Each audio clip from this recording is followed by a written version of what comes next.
Hello everyone, welcome back to our channel, Little Fingers. I hope you all have a good week so far. Without further ado, let's dig into our unboxing series.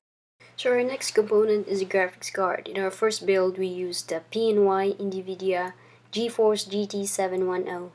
Right now, if you go to Amazon website or Best Buy, you can get these for $49.99 plus tax. It requires 2GB system memory, and it includes low profile brackets with 3-year warranty. This graphics card is compatible with PCI-Express compliant motherboard with 1x16 graphics slot. It supports 3 concurrent displays including dual link, DVI, HDMI, and VGA.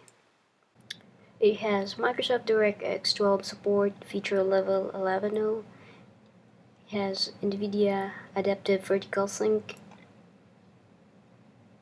which the frame rate and the refresh rate are synced together.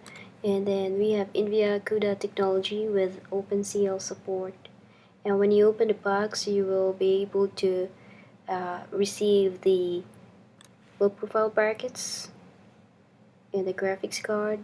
Then at the back you'll see that you have VGA, HDMI, and DVI ports. That's all for today. Thank you for watching. I hope you all have a good week.